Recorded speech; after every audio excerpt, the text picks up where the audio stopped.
Selamat pagi, bertemu kembali dengan mata pelajaran Bahasa Indonesia. Kali ini kita akan membahas bab 7 mengenai literasi buku fiksi dan non-fiksi.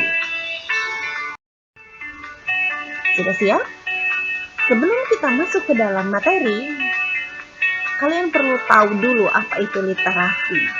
Literasi ialah istilah umum yang merujuk pada kemampuan dan keterampilan seseorang dalam membaca, menulis, berbicara, menghitung, juga memecahkan masalah dalam kehidupan sehari-hari. Masuk ke dalam buku fiksi. Apa itu buku fiksi? Buku fiksi adalah buku yang berisi cerita atau kejadian yang tidak sebenarnya boleh dikatakan bersifat imajinasi. Contohnya, buku cerita anak, dongeng, novel, cerpen, fabel, dan komik. Seperti yang ada pada slide ini, di situ terdapat contoh buku, ada buku Sang Pemimpi, Robohnya Surau Kami, Laskar Pelangi, Harry Potter, dan Perahu Kertas. Ini adalah salah beberapa contoh dari buku fiksi.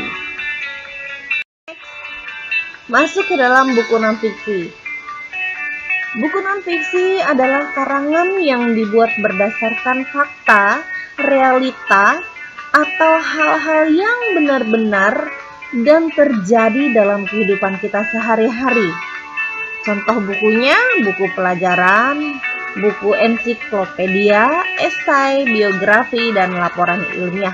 Dan kalian juga dapat melihat pada gambar slide ini terdapat contoh-contoh buku lain seperti Cerdas Berbahasa Indonesia, IED, Membaca Pikiran Orang Lewat Bahasa Tubuh, kemudian ada buku Khairul Tanjung, Si Anak Singkong, kemudian ada buku juga Mengapa Bumi Bulat, dan buku Sukses Juara Matematika. Nah, ini beberapa contoh buku dari non-fiksi. Lanjut kita masuk ke dalam unsur-unsur dalam buku fiksi dan non-fiksi. Buku fiksi terdiri dari unsur intrinsik dan unsur ekstrinsik, sedangkan buku non-fiksi itu terdapat unsur-unsur yang terdapat pada buku non-fiksi itu sendiri. Nah, untuk unsur intrinsik buku fiksi yaitu terdapat tema, latar, penokohan, sudut pandang, amanat, dan alur.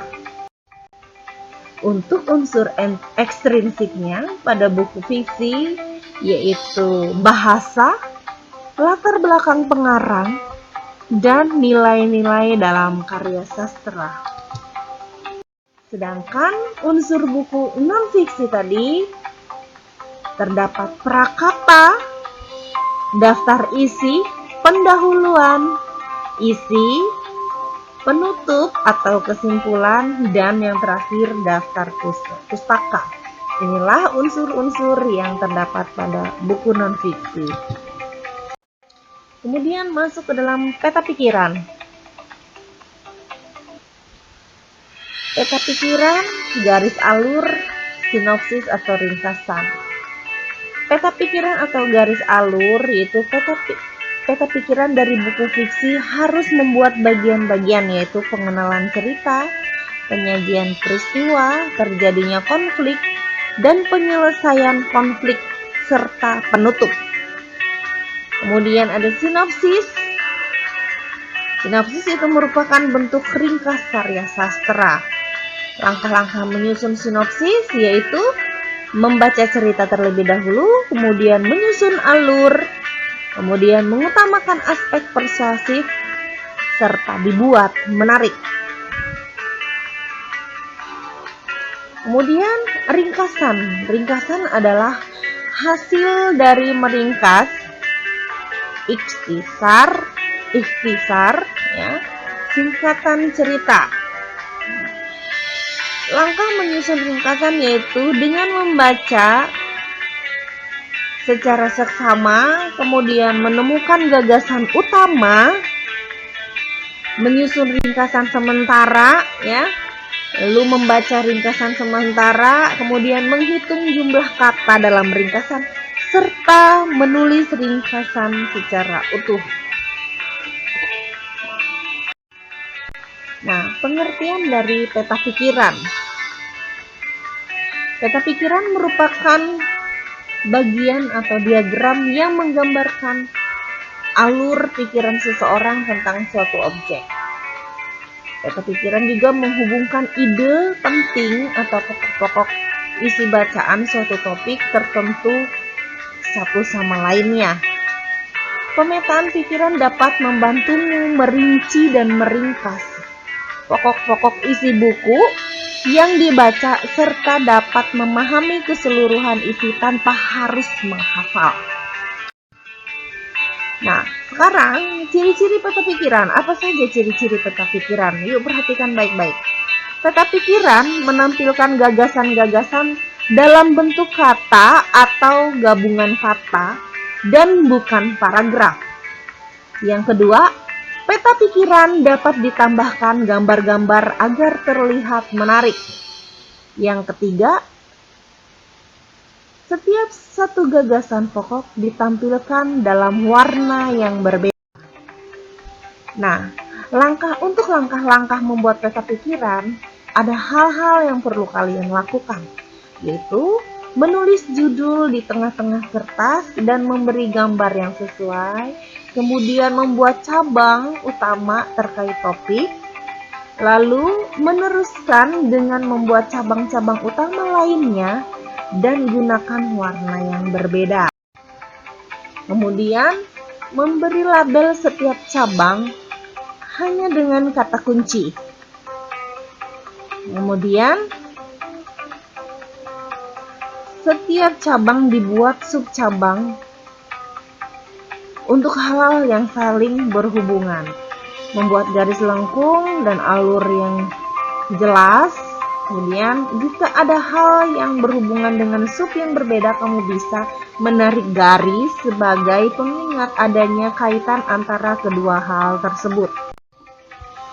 Nah, itu tadi langkah-langkahnya. Sekarang kita masuk kepada peta pikiran atau sinopsis buku fiksi.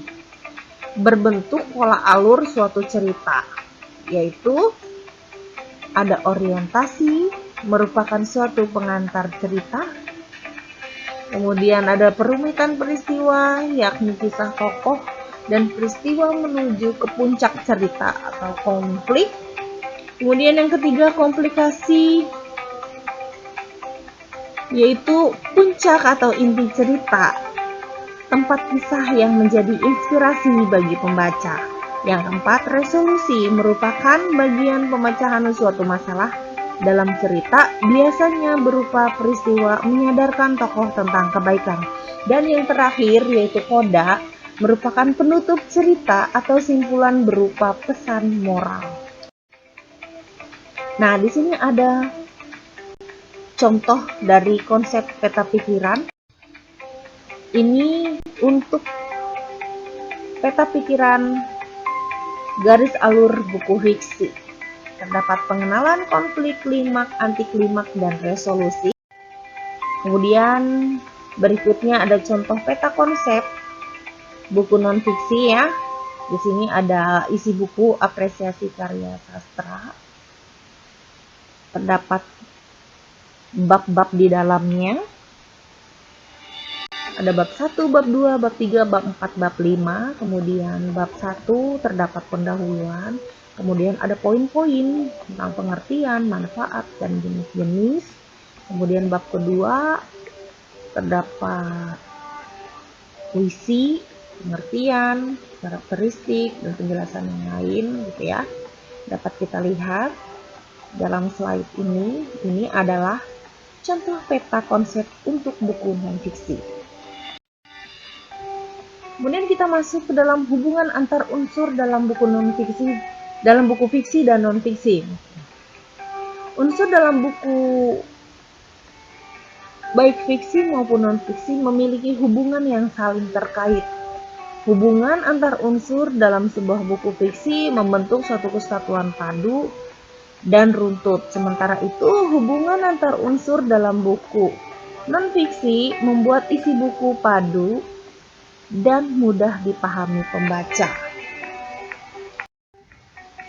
Dan yang terakhir yaitu poinnya tanggapan terhadap isi buku fiksi dan non-fiksi. Nah, tanggapan dalam buku fiksi dan non-fiksi itu dapat berupa lisan, dapat juga berupa tulis. Untuk lisan itu disampaikan secara langsung berkaitan dengan fisik dan isi buku. Sedangkan tulis dapat disampaikan dalam bentuk kritik, esai, atau resensi.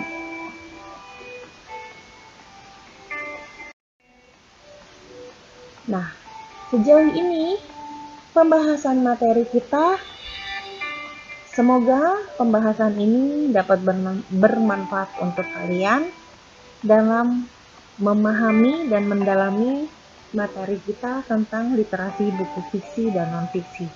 Tetap semangat belajar di rumah, jaga kesehatan, patuhi protokol kesehatan ketika kalian berada di luar rumah. Sampai ketemu kembali di pertemuan pembahasan materi selanjutnya. Terima kasih.